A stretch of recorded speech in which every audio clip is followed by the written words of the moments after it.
Let Kalonzo Musyoka ban Machakos. Let him ban Kitui. Let him ban Wote. Let Matiang'i ban Kisii. Why is Rigathi Gachagua carrying the burden for all these people? And you know what? The reason I am adamant with my political position, some of those people, he is calling his colleagues, are talking to us, wanting to join our government, wanting to form a coalition with us. Why would I go to them only to come back to government? That's a very wrong route to take. I don't need to go to Kalonzo, then Kalonzo comes and makes a deal with William Ruto. I want to go to Matiang'i, and then Matiang'i comes and makes a deal with William Ruto. Why would I waste my fare to go to Kalonzo, then back to government, to go to Matiang'i, and then back to government? Because these people are talking to us, and they want to join government. I have called you today, and thank you for coming for this press conference. To address, I rarely call a press conference, and you know that, to address anything. When I want to speak to you, I come to your studios, or I speak to you directly. But I've called this press conference because I thought it was important to respond to some claims made by various readers. Yesterday morning at Inoro FM, a member for parliament for Mukurweini alluded to my role in organizing violence. Few hours later, the Secretary General of DCP, Senator Medo, again in a press conference, alleged that Cabinet Secretary Kipchumba Murkomen, PS Raymond Omoro, and myself are responsible for organizing violence within Mount Kenya region. And I thought that, one, I need to call you because the media is not holding to account readers for claims they make. The bar of proof has fallen, the threshold has fallen drastically. You no longer hold readers to prove what they say. And there's an old dictum that says, he who alleges must prove. And so I thought because you as media are not holding readers to account for claims they make against people, their names, their credibility, their character, I thought it's important that I call you and address this issue. But even before I address those claims, I think I really want to address myself to media. Because we are entering the season of madness, it behoves upon you guys in the media to hold every reader accountable for any claim they make. If you make a false claim about violence, it is as bad as somebody who perpetrates violence. There's no difference. And I think media owes it to us to treat everybody equally, to treat everybody fairly, and to hold leaders responsible, not only for their utterances, but for their claims. Having said that, let me say that this pattern by DCP party to try and drag my name, and they are not dragging my name, they are not saying that I'm causing violence in Kisii or Marsabit or Mombasa. Every time it's about Mount Kenya region. Every time the Honorable Rigathi Gachagua is addressing me, it is about Mount Kenya region. And for me that is sad because I'm a Kenyan and I'm a national leader. I've been a member of parliament, although elected in Gatundu South, but for the whole country. I've been a minister, cabinet minister for the whole country. I've been a presidential advisor for matters concerning the whole country. So I don't want to be dragged into that parochial, narrow, tribal prism of looking at me from the lenses of my tribe or where I come from. For me, I refuse that. That is a path I have chosen for myself. I have been on that path of tribalism before. I don't want to be popular. If somebody wants to support me because I am ethnic and I'm tribal, do not support me. Do not vote for me. I have condemned tribalism in the strongest terms possible. And that ethnic prism of looking at things. Why? Because I am a father. And I don't want to imagine that the country that I'm going to bequeath upon my children is a country where they are going to defend themselves on the basis of tribe. I think that is something that is overtaken by events. Having said that, let us look at these claims in their own right.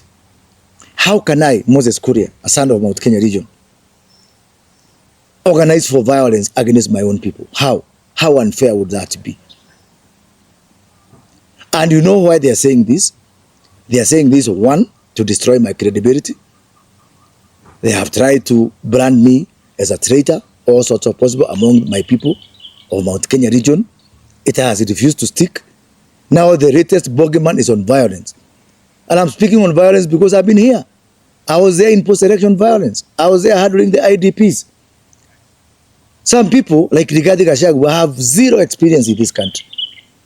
A man who joined provincial administration as a DO and retired as a DO. Zero promotion. Such a colorless career. How can you compare him with me? Somebody who has had a checkered career locally and internationally, gone through grades, gone through promotions, and therefore I must live to the calling of the benefit I have of experience. But I forgive him for that. What I cannot forgive him is for trying to drag my name into matters violence. At all. It will not wash. And my suspicion is that there's something sinister that the DCP party is planning. Something very sinister around the Gen Z,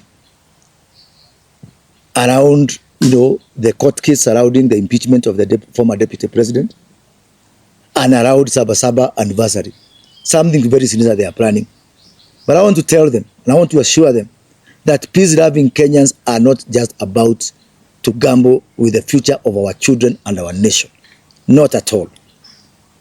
I have reported this matter to the security, and I've gotten the assurance that our security for all those events that I have mentioned is going to be fully alert, and we are going to deal ruthlessly with any person who is trying to put the lives and the safety of our people and our property at risk. Because we are a country that's led by a constitution and by the law, we ask for equity and equitability. And I dare say that the only region that has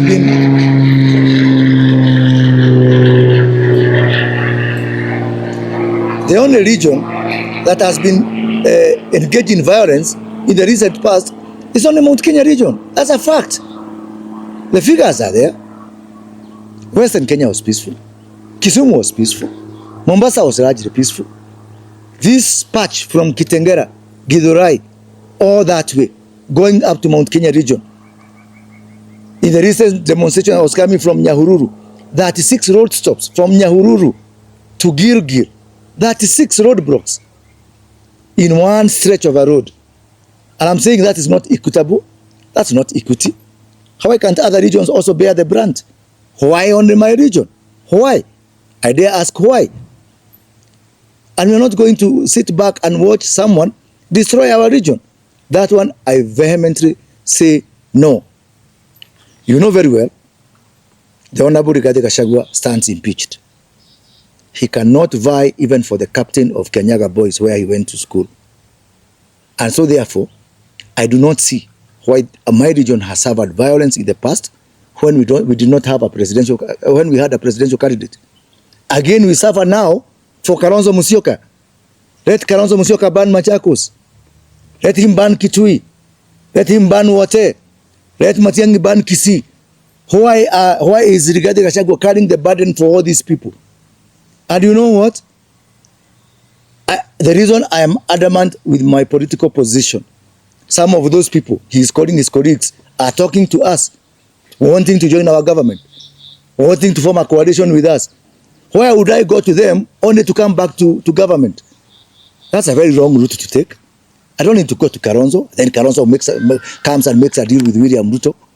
I want to go to Matiang'i, and then Matiang'i comes and makes a deal with William Ruto. Why would I waste my fare to go to Kalonzo, then back to government?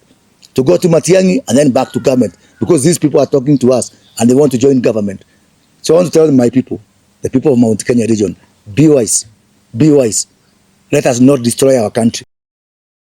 Machakos, we do not have a better proposition in our DNA to do demonstrations in Githurai more than Machakos people can do it. If Kalonzo Musyoka wants to be president, let him start. He should start in Saikuru, start in Mwingi. Why does my region always have to pay the price? But I want to ask the international community to be on the lookout. I'm very happy that the DCP party has said that if there is any violence on the upcoming event, it's not from their people. That is very good. Because now, because it's not their people and we love them, we will hit them hard. If anybody tries to cause loss of lives, damage to property, it is because by now we know they are not DCP people. They have said they are not their people. So if we, act swiftly and hard and with all full force of the law on anybody causing disruptions to life, to property, on the upcoming events, then they should not cry because they are not their people. They say their people don't go for demonstrations. This is a very good license to us to use whatever means possible to protect lives and to protect property. And I am now a politician. They can attack me for all they want. They can drag my name to everything that I have been doing consistently. But I really want to ask them, please kindly, Cabinet Secretary Kipchumba Murkomen may not be able to address you the way I'm addressing you today. The very hardworking PS for Interior Raymond Omoro may not have time or even the space or the wherewithal to address you the way I'm addressing you today. So please kindly spare our public officers. Come for me, it's okay. Me, I'm up to 8. I have whatever it takes. Bring it on, but please spare our public servants. Thank you very much. Kwa timba kali za Afrika, DAB Radio ndio mpango mzima.